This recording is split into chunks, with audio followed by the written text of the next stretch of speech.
जय श्री राम। देखिए भक्तजनों, श्री राम जी के गुणों का भारद्वाज जी याज्ञवल्क्य कहते हैं, हे भारद्वाज, मैं श्री राम जी के गुणों की कथा कहता हूँ, तुम आदर से सुनो। तुलसीदास कहते हैं, मान और मद को छोड़कर आवागमन का नाश करने वाले रघुनाथ जी को भजो।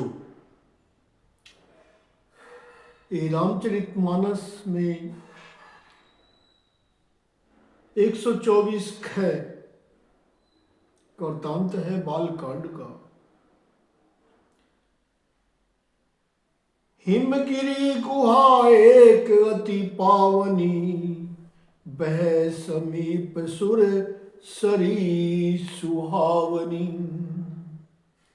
आश्रम परम पुनीत सुहावा,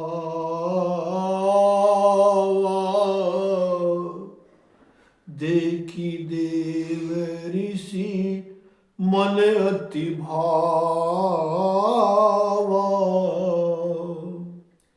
हिमालय पर्वत एक बड़ी गुफा थी। हिमालय पर्वत में एक बड़ी गुफा थी। उसके समीप ही सुंदर गंगा जी बहती थी। वह परम पवित्र सुंदर आश्रम देखने पर नारद जी के मन को बहुत ही सुहावना लगा। निराखी शैल सरी विपिन विभाजा, भयहु रमापति पद अनुरागा।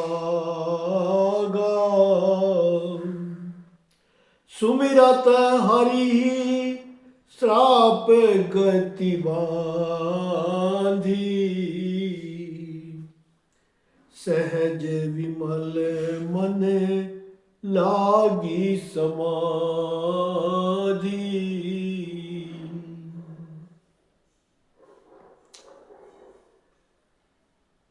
पर्वत, नदी और वन के विभागों को देखकर नारद जी का लक्ष्मीकांत भगवान के चरणों में प्रेम हो गया।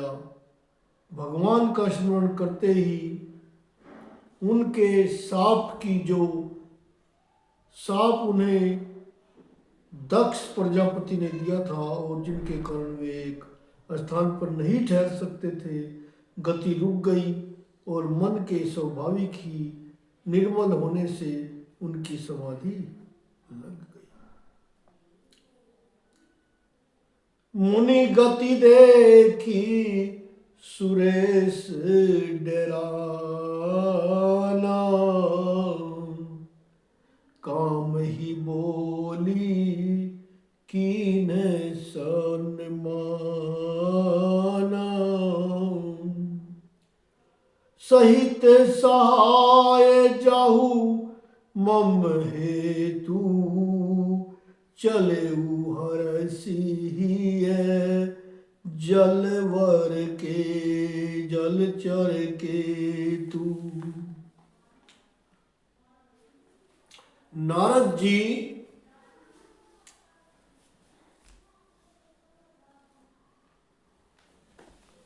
नारद मुनि को यह तपोमयी स्थिति देखकर नारद मुनि की यह तपोमयी स्थिति को देखकर देवराज इंद्र डर गया। उसने कामदेव को बुलाकर उनका आदर सत्कार किया और कहा कि मेरे हित के लिए तुम अपने सहाय काम सहित नारद को समाधि भंग करने को जाओ। यह सुनकर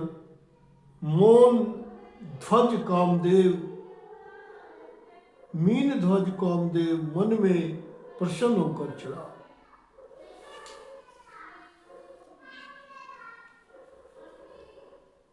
सुना सीर मन महु असी त्रासा, चहत देव ऋषि मम पूर्वासा।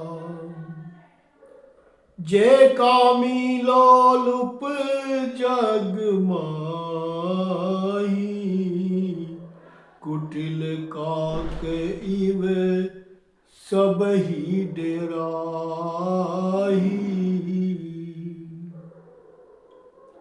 इंद्र के मन में डर हुआ कि कहीं देवर्षि मेरी पुरी यानी अमरावती का निवास राज्य चाहते हैं। जगत में जो कामी और लोभी होते हैं वे कुटिल कोय की तरह सबसे डरते हैं। सुख आड़ले भाग सट स्वान निरखी मरगराज, छीन ले जनी जान जड़ तिमी सुरप तीन लाज।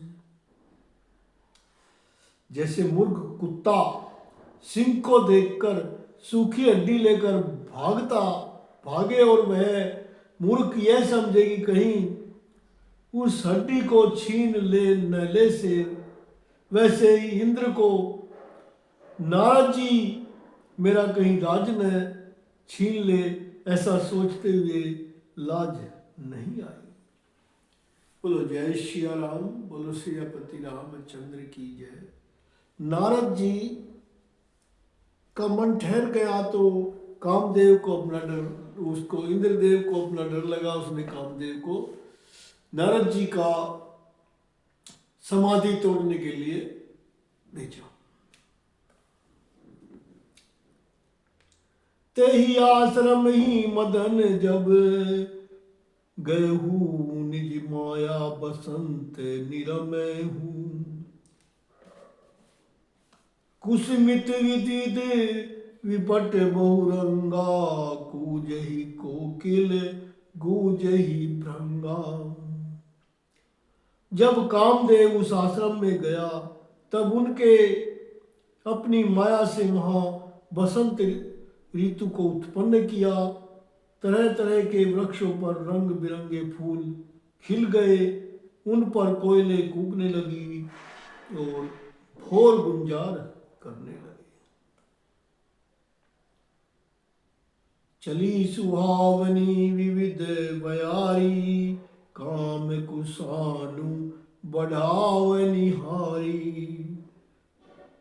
रंभदिक सुन सुर नारी, न बिना सकल असम सर कल पर वीना। कामअग्नि को भड़काने वाली 3 प्रकार की शीतल मंद सुगंध सुहावनी हवा चलने लगी। रंभा आदि नव युवती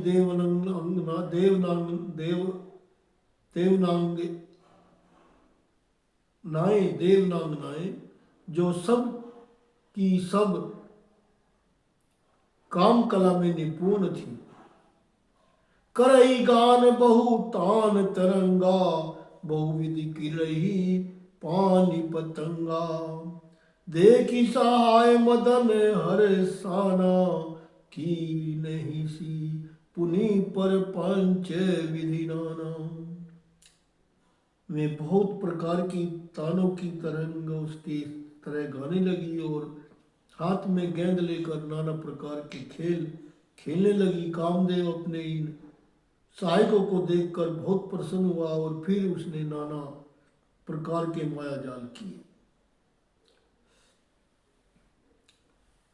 बोलो राजा रामचंद्र भगवान की जय।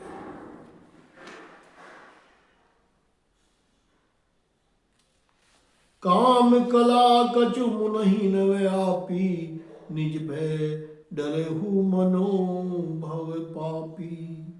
सीम की चापी सकई को तासु, बड़ रखवार रमापति जासु।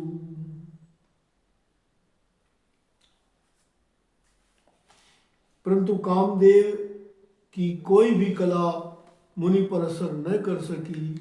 तब तो पापी कामदेव अपने ही नाश के भय से डर गया।